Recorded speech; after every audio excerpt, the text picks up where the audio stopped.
橋田さん、その PC 借りていい？ Mao took Daro's seat and used his PC to access the Brain Science Institute's computers. She put her ID, salary, and her password. She was the enter key, but Amadeus didn't appear.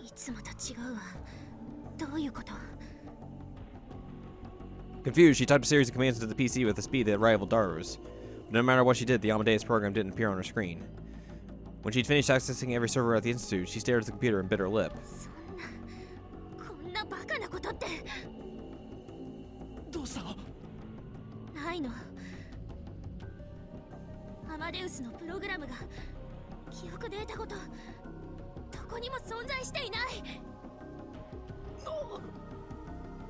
Just like the message from Kirigohan and Kamehameha.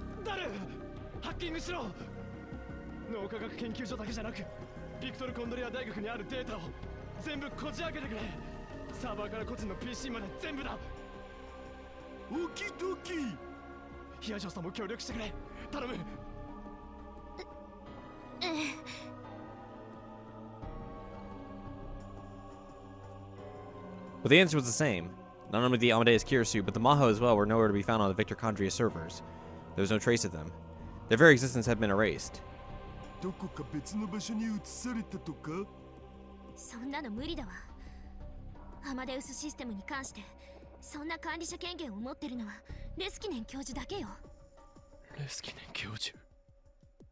My mind flashed back to the message from Kirigohan and Kamehameha.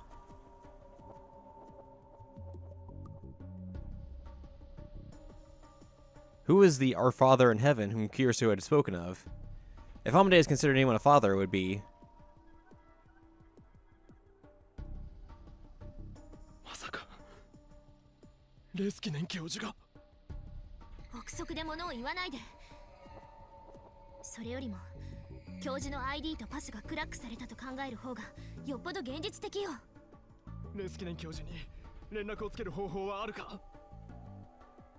The phones weren't working, and there was no way to tell if he had seen an email or if he'd respond. Mao was singing hard, but it didn't seem like she was having any luck. We were getting nowhere. I was concerned about my area, but I couldn't ignore the danger that was right in front of me.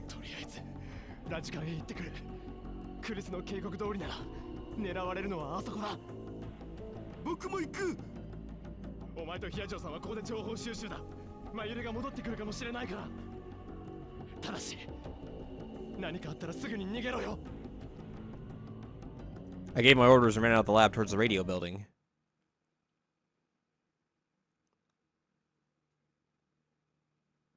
Meanwhile, back at Suzuha looking at her phone. Suzuha hit the play button on her smartphone's video display. The video was heavily compressed and covered in static, but she recognized the person that appeared. It was a face she'd known her whole life, a face that had been with her both in her past and her present. The man who she still remembered holding her up in the air as a child was probably about 35 in the video. Yeah, Suzuha, 元気かい? 父さんだよ。こちらは2025年だ。いろいろなことを君に託してしまって本当に申し訳なく思う。許してくれ。頼む。Also, this is from the future, and that video is like 5 megs. Like, man, video compression, like stuff. Like, they really like narrowed that size down in the next 10 years. このムービーメールが届いたということは、君は、いや、君とマユシは。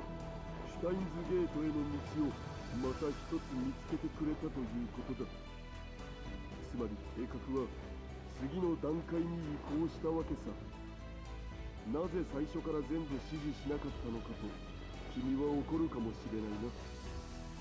でも指示しなかったんじゃないんだ。できなかったんだよ。君が出発した世界線の僕はこれから話すオペレーションを計画していなかったはずだからね。もう気づいているかもしれないが、君とマユシの選択によって世界線はまた少し変動したんだ。つまり僕も君が出発した世界線とは違う別の世界線上の橋が至るということになる。でも鈴葉、どうか勘違いしないでほしいんだ。僕はどんな世界線においても娘ラブだからね。ちなみにどうだい？比べてみてどっちのパパの方がダンディーかな？僕は最近筋トレを始めたんだけどさ。ふふん。誰？くだらないこと言ってないで、さっさと作戦内容を話せ。まったくだわ。どうせまた三日坊主で終わるんだから、どうでもいい報告はしないで。録画できる時間が終わっちゃうにゅ。まあまあ、そうせかすなって。つうことで、このムービーメールの本来の目的に移ろう。オペレーションアークライトの詳細を伝える。これは本当に一瞬のミスも許されないギリギリの戦いになる。心して聞くんだ。いいね。Suzuha paused the video there. If he was telling her to pay attention, it must be important. If she was going to memorize it all, she needed to calm down. To be honest, getting a video from her dad in 2025 made her really excited. It felt like her father was telling her that the plan she'd come up with on her own was the right one. That's why she needed to pay careful attention. Mayuri was standing by herself, typing something into her phone as fast as she could. When the video had arrived, she told Mayuri that they may have to leave for the past today. There must have been some reason the video was sent today at this time. That's how it seemed to Suzuha. 何してるの？ああ、すずさん。どう？今日出発することになりそう？作戦概要はこれから確認するつもり。そっか。もし今日出発するってなったら、マユシーは行方不明になっちゃうわけでしょ？心配かけたくないから、お父さんとお母さんと、あとお友達みんなにメールを書いておこうと思って。オカリンおじさんくらいには直接伝えられる時間があればいいけどね。She would be done going over the mission and deciding on a course of action by sunset, probably. オカリンにもメール書いたから大丈夫。メールでいいの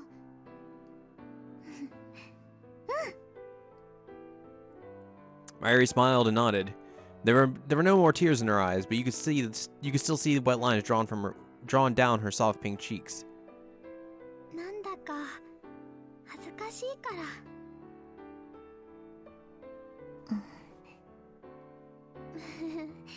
でもね、せっかく書いたメールだけど送れないかもしれないなーって今ちょっと困ってたところなのです。なんで？電波圏外になってるんだ。場所が悪いのかな？圏外？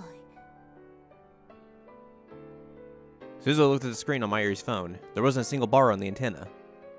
おかしい。この場所ならいつだって電波は入ってた。Suzuha took out her own phone to double check. 私のもだ。When she saw that Mayuri was using a different cell carrier than her, she frowned. 嫌な予感がする。She told Mayuri to hide behind the time machine and silently moved up against the iron door leading to the stairs. She opened it at a crack, taking care not to let it creak.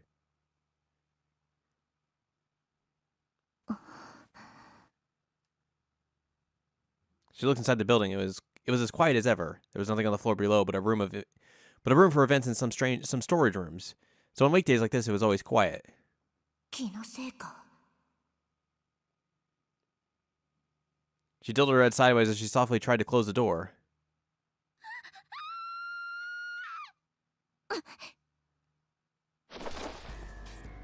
At Mayuri's screen, she turned around just in time to see armed agents in camouflage jumping over the fence.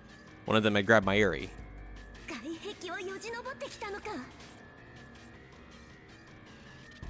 Suzuha deeply regretted her mistake. She was well aware that someone could try to climb up the walls, but the video from her dad had made her so excited she lowered her guard. There were about 30 men, all carrying small assault rifles. With Mayuri as their hostage, Suzuha couldn't do anything.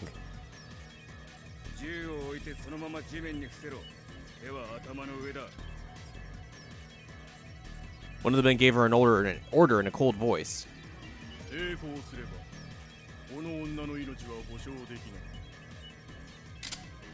He pulled Mayuri close and put the gun to her head, then flipped off the safety.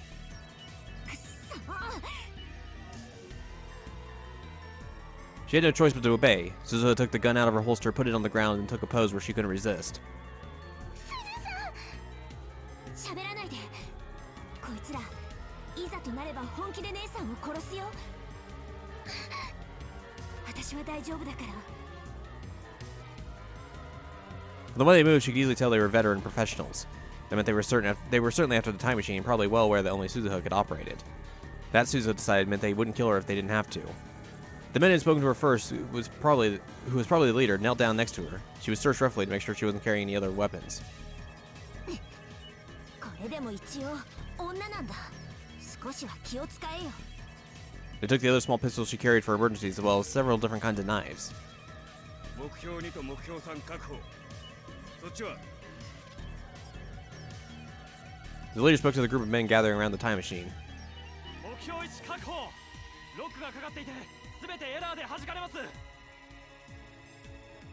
Several of the men had gone inside the machine as well. Leaving the hatch open had been Suzuha's own mistake, but still, it upset her to see them inside the machine.